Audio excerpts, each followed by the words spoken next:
everyone for tuning in to another episode of The Tale Continued, the podcast companion series for the Crusader's Tale film series. And this is a special preview podcast episode for Season 2, which is coming up really soon. And with me today is a very special guest, my father, Tim Allen. And I'll give you a chance to introduce yourself a bit. Hi all. So my name is Tim, and Brad has asked me to talk a little bit about what I do, but for a career, I'm an accountant, work for a manufacturing company, so I enjoy that. And then on the side for entertainment, like to get out and motorcycle, and that surprises many people that they're an accountant that rides a cycle. And then I also listen to heavy metal, which again surprising people. It's good music. It is.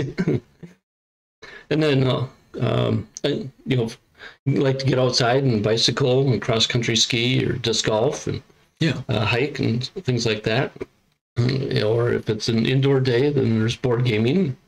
So not the things like Monopoly and the things found at Target or Walmart, but the things at the specialty game stores that are a little bit more involved or more strategy to those. I mean, those are the most fun. Mm-hmm. Like some are simpler games, some are more complicated, so you can find what you want there. I mean, we've certainly enjoyed that over the years. I mean, I can say, with whether it was Star Wars Minis or all kinds of other games, there's a lot of fun to be had, with playing these specialty games, and a lot of fond memories, a lot of good friendships that came of that too. Actually, right? That part was really cool. But yeah, I appreciate you joining us here. We're going to give the listeners some interesting stuff to chew on here as we're looking ahead to Season 2. There's a lot happening coming up really soon, and the story is going to go in a direction that I think in some ways is going to be really fresh and in some ways shocking too, in a good way. So I don't know how well you remember, but just kind of a brief recap for the listeners' benefit.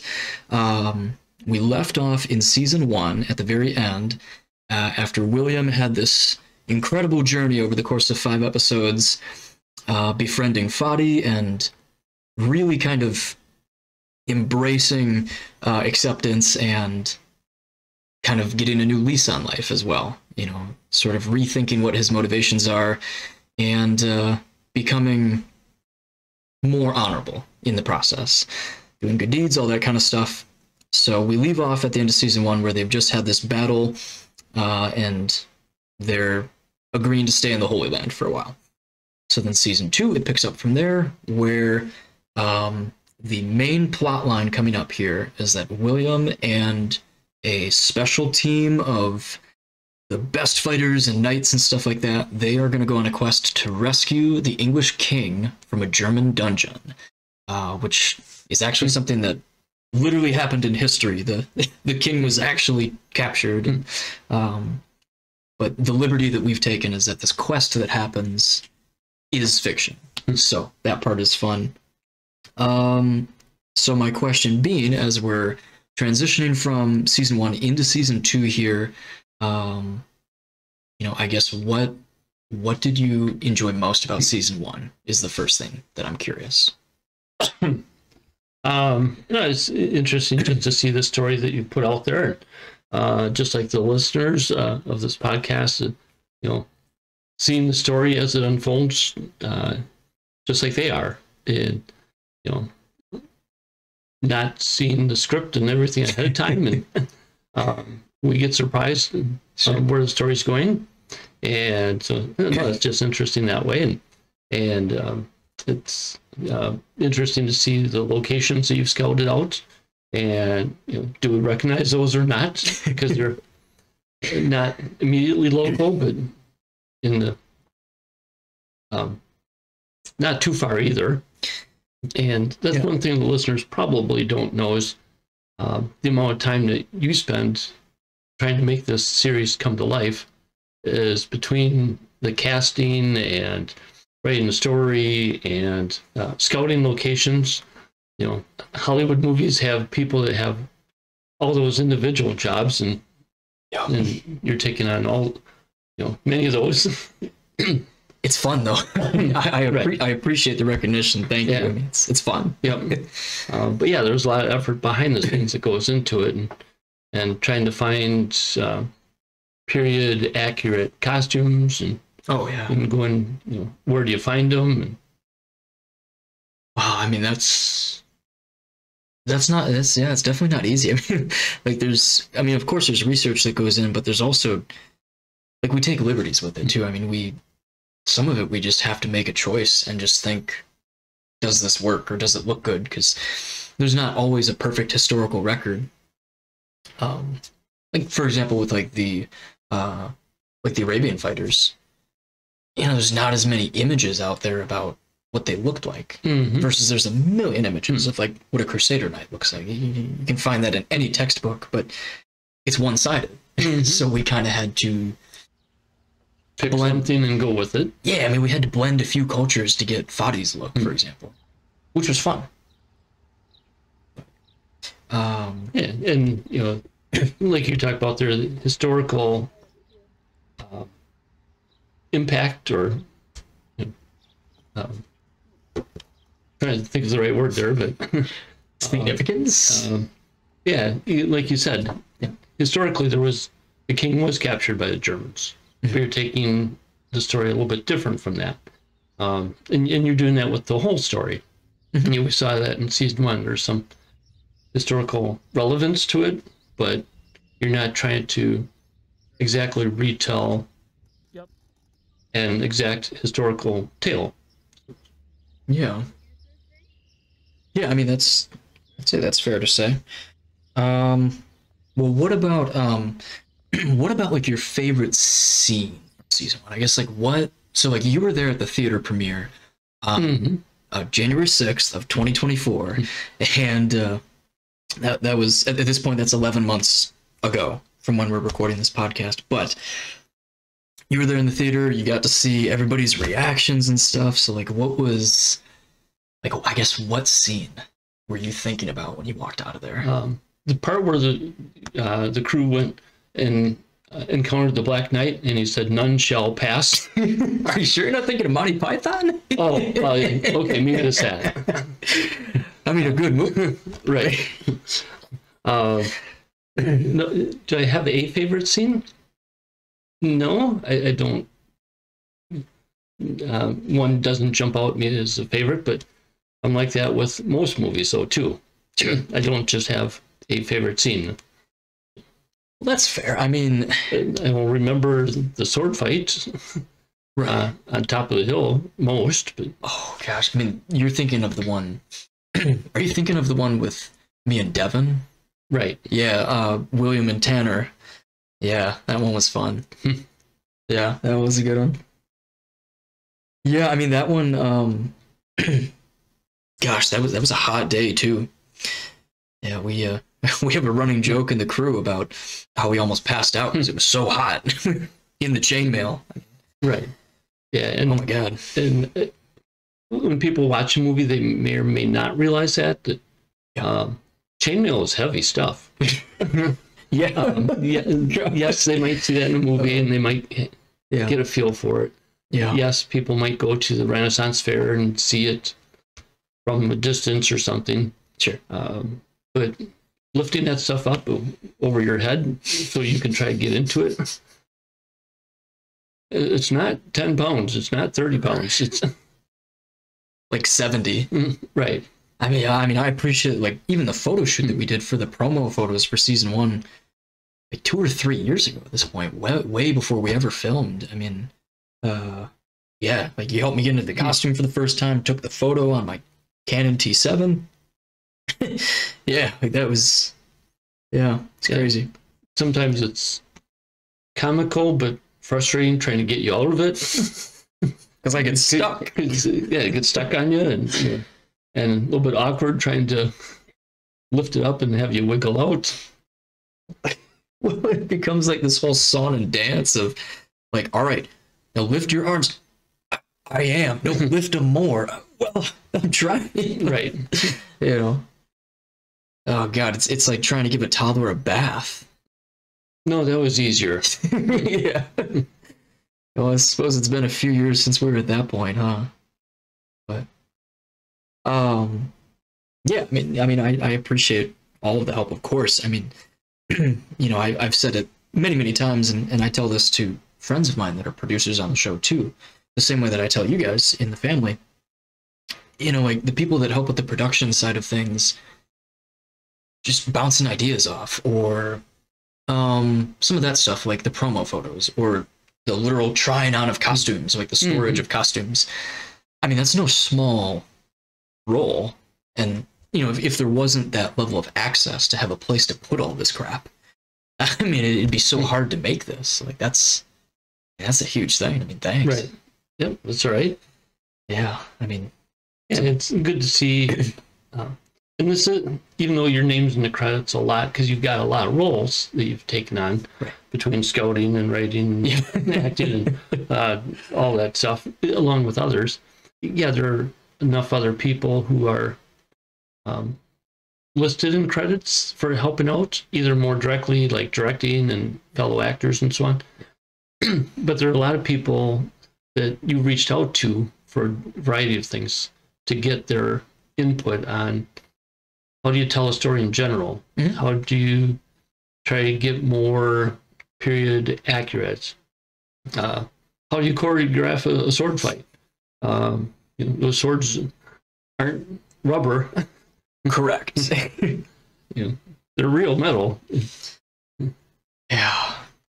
So, no, you've done a good job reaching out to a lot of people to try and make the best thing that you can. Thank you. I appreciate it.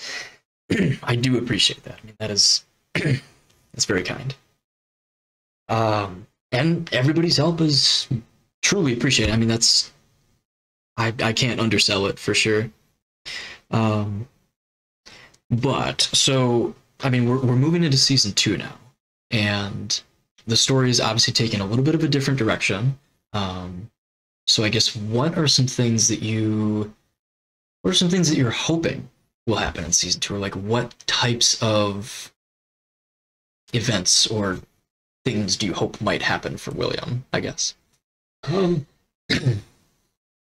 Just like other movies, I don't go in with an expectation of what it will do or a hope of what the story will be. Sure. No, it's just, I like to just go in, experience it, and enjoy it, and see where it goes. You've given us a couple sentences of where or what might happen in the season, so I'll be curious to see how those thoughts pan out. Sure. I mean, there's going to be a sword fight. Well, good. Yeah. So you get to enjoy a battle. So we're going to have more of that.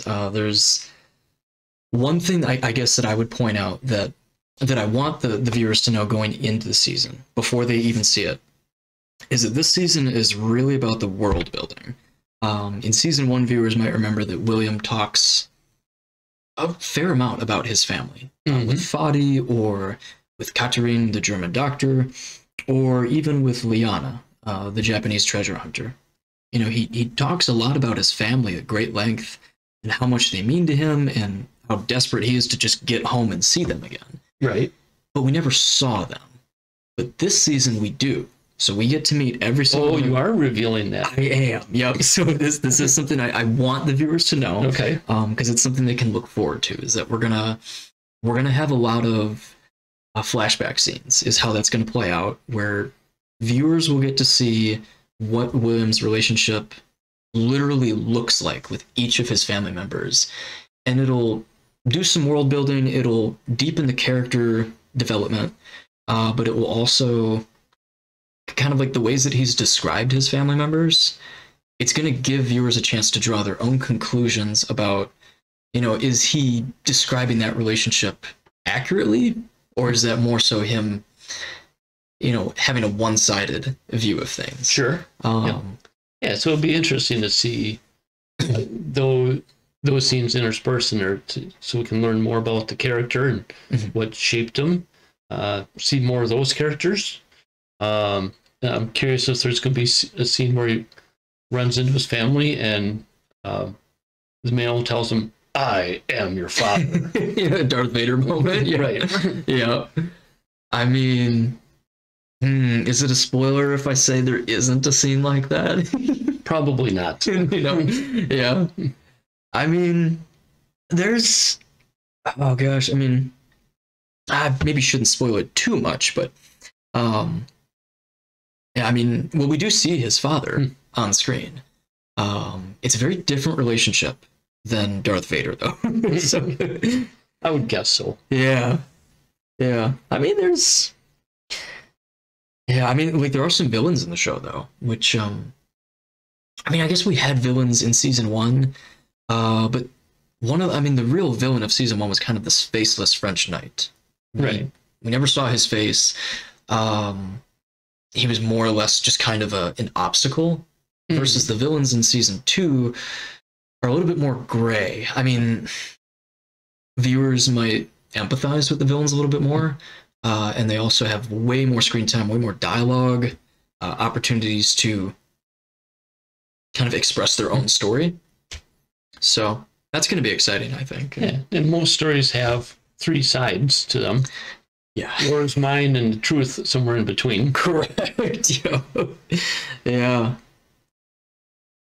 I mean, there's wisdom in that. I mean, that's well, shoot, even I mean, me being a journalist in my non-filmmaking career. I mean, I've done journalism for a while, and that's something that they definitely drill into your head in J school too. Is you try to get the best attainable version of the truth based on multiple sources of information, and no one source is ever going to have it totally accurate. So. Right.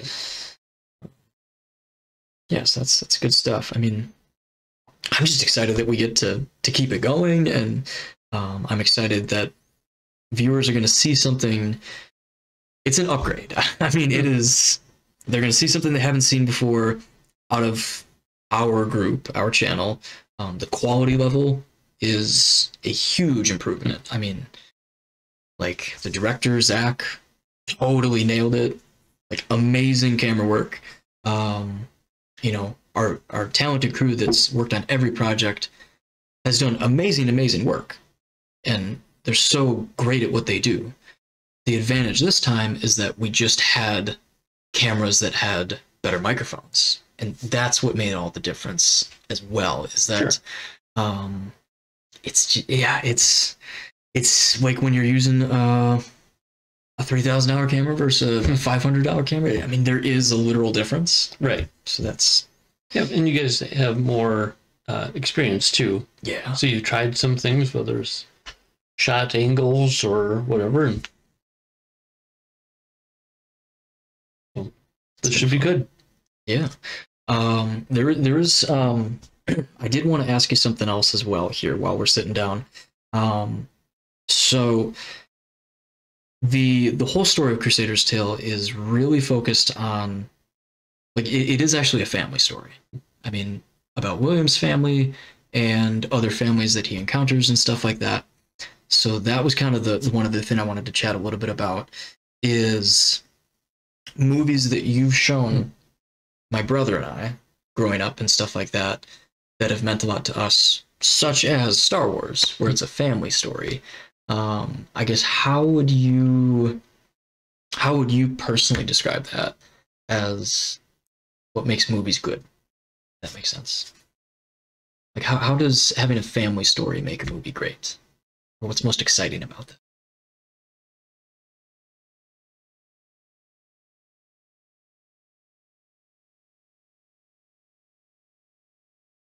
Like with Darth Vader, for example. I mean, right. The famous scene with Luke and Vader, they have that fight, and then there's the big reveal. Right. Like, it's cool, but there's so much drama because they're related. So it's not just the sword fight. It's and the big reveal was people left the theater wondering, was Vader telling the truth or not? Wait, you wondered that? Going out? At the time, that was a big question. Really? Because there were 3 years between the movie, between Empire and Jedi coming out. And some of the different trade publications about movies and yeah, people were wondering that. I'm surprised to hear that. I mean, because like if it was in the script, I guess. I mean, shoot. Well, geez, the more you know. So some people thought that he might be lying to try to make the anger come out and make him question things.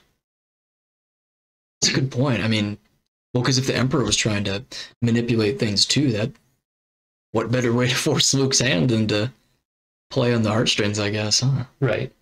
Yeah. So, yeah, family stories in movies are fine. But outside the movie, it's funny when you mentioned Star Wars that one time I was at home here and an off afternoon, you and your brother were doing something on your own, and sure. And I said, I'll just pop in The Phantom Menace and watch it on TV. Just because you wanted to see it? Because I wanted to see it. Okay. And halfway through, you guys walked in and wondered, what is that? And even though the short synopsis I gave you at the moment might not have been great, you guys sat down and started watching it. Sure. And you got caught up in it and became Star Wars fans.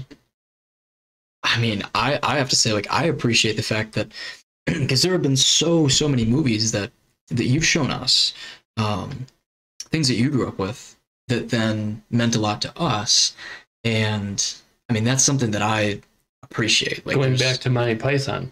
Yeah, well, yeah, I mean, like, there's some like multi-generational stories that we enjoy in the family. Yeah. So it was kind of interesting that the way I was young when the original Star Wars trilogy came out. Yeah. You two were young when the prequels came out. It's true. And you wanted to go to the theater and see those. And then even later, as you were growing up, then as a family, the four of us went to the Star Wars movies. Like the sequels, as they call them, the Disney ones. Yeah, the post sequels. Yeah. Yeah, like in my early 20s and stuff like that. Yeah. Yeah, I've appreciated all that. I mean, all the best movies are ones that I've been shown as like family outings. Yeah. So stories of families can be good, or just enjoying them together as a family can be good. I would agree. I mean, well, that's what makes it so special. And well, that's, I mean, it's something that's kind of guided my storytelling techniques. You can see it in the writing, I think. And even with some of the decisions to like bring characters in that are related to William, for example, I think is influenced by some of those stories I had growing up where it was like a family story, and it kind of inspires that desire to kind of take inspiration from it. Yeah, I could see that. Yeah, I appreciate all the stuff you've shown us. I mean, there's some movies that I was even kicking and screaming that I didn't want to see, like Titan, AE, and then loved it. And right. Like, oh, thanks, Dad, for showing me that. I told you, just give it a chance. And lo and behold, like trying to do food, I guess. Yeah, I appreciate that. Yeah, and it'd be just like we introduced you to things like that, or book series. Yeah. Trying to think of the name of the one. I know. The Ranger's Apprentice. Yeah, there you go. By John Flanagan. Introducing you to that, and you were a little bit hesitant at first, but you read it and really liked it, then wanted to read all the others in the series. Yeah. But those and other movies and a lot of things have had an influence on you. Yeah. And it'll be interesting to see what influence you have now on others who would be watching this. Well, shoot, I hadn't even considered that. Well, that's a big responsibility. Oh my gosh. Yeah. So maybe there's the next Brad who will see this and say, hey, I want to tell stories. I appreciate the vote of confidence. I mean, I would really, really like there to be kids that would believe that they can do it too, I guess, because I mean, shoot, everybody deserves that to feel confident in themselves. I suppose this is a bonus, but the premiere is coming up. We're recording this a few weeks in advance. By the time this episode airs, it'll be like a week before the premiere, not even, like maybe 6 days before. So as listeners are listening to this, and the next thing on the agenda is going to see it in the theater, no less at the college that basically our whole family's graduated from too, which is amazing. But I guess, what are you most excited about with going to see it there? Like, what's a good chance to get a good nap? No, it's not that boring. No, I'm kidding. Nope. I wouldn't with this, and I never have with any movies. No, I know you're kidding, but some people that does happen, and they'll fall asleep during it because it's a dark area or dark environment and so on. A couple family members of ours. Right. But no, that will definitely not be not in the agenda or happening. So no, it's good to see the people that come out to support you, whether it's close family, a little bit farther out, some friends, some of the general community, like last time, that came out and they said, "Oh, saw something or heard something on the radio, or saw something in the paper or online that the local artist is going to be showing their work, and they just want to come out and support somebody from the area." So that was good to see, and I'd expect that this time too, and because it's at the university, I would expect a lot of students to come out and see what a fellow student has done. And we hope so. I mean, we kind of need to reach the people my own age, because they're the ones who are on sites like TikTok that are going to share it. Right. It's like we kind of need their their interest. So for everybody listening, share this on TikTok. Right. We would appreciate it. I mean, it would help. It's going to be a good time, and share links on Facebook. Share it on the gram. There you go. There you go. Yeah, Instagram's a good one. I mean, I'm excited. It's going to be fun. We have the composer coming to join us. He'll be there at the theater, so that's going to be really, really cool. Flying in all the way from Austria for the listeners' benefit. Francisco Marquez will be here in Wisconsin, in America. So it's pretty huge. Yep. Yeah. I mean, shoot, that's got to be the thing I'm most excited about. I'll just say that, like, the fact that we have crew members coming from all over. I mean, we're gonna have a good time. Yep, you've been talking about that for a while, and very excited about that. So it's gonna be good. I mean, there's gonna be sword fights and there's gonna be drama, so we'll hope to keep it interesting. I'm sure it will be. Yeah. Other closing thoughts before we let them kind of chew on it and get excited ahead of the premiere? Anything you'd like to add? Maybe about motorcycles?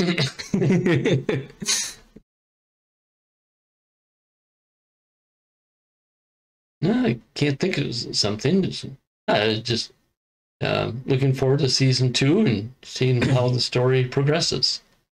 I appreciate it. But then the downside is then we'll have to wait for season 3. Gosh, I mean, because this stuff doesn't happen overnight. No, I mean, it's going to take us a while on season 3 as well, because, I mean, we actually still have to finish the script. So we got our work cut out for us, but it'll be good. Yep. So the amount of prep that goes into things for the listeners, when you film an episode, how many hours do you actually film different views of the scene or retakes and so on? That later so how many hours do you We are usually out there on site on each location. Those are like 8-hour days. I mean, we're filming for 8 hours. But that's for a scene. Sometimes. Or maybe a couple. Yeah, like a couple scenes. Right. A couple scenes. But each episode has how many scenes in it? I mean, each episode is like 10 minutes. So Right. like 3 scenes, a couple minutes each. So Right. we cut a lot. Right. Yeah. So you're filming hours worth. Yeah. And then you spend hours Yeah. at your computer editing down to get to those 10 minutes. Yeah. I mean, I appreciate the shout out because I mean it's true. I mean, there's so much love and passion and time that goes into condensing it into something that when the viewer goes to see it in theaters, they see a finished, polished, short product. Right. And it's a lot. It's a labor of love. Mm-hmm. Yep. Yeah. Yeah, and this is just like mini episodes, not even a feature film. Right. So that says a lot. But the process is still the same. Yeah. Yeah, feature film, they'll film, 30 times the footage that you are, but then edit it down to something 30 times as long as what you've got. Well, and they have the money that they can fly people in and they can film for literally 3 months straight, every day of the week, like a full-time job. Mm-hmm. You know, that's the whole thing. And yeah, someday maybe, someday we might get there. Yep. We've got our fingers crossed. Me too. We'll knock on wood here for that. I mean, well, I appreciate you joining us here. Appreciate you sharing your thoughts for the listeners, and for the listener as well. We appreciate you being here. So, thanks, Dad, for chatting and sharing some thoughts. And yeah, thanks again to the listeners. So, do stay tuned for more updates about season 2. It's coming really, really, really soon. So, watch the YouTube channel for shorts and updates. We're gonna have lots coming your way. And we cannot wait to share this with you. So thank you so much for joining on for the ride and enjoying the show. And with that, we will leave you to it and let you get the anticipation growing as we roll to the next step here. So thanks so much.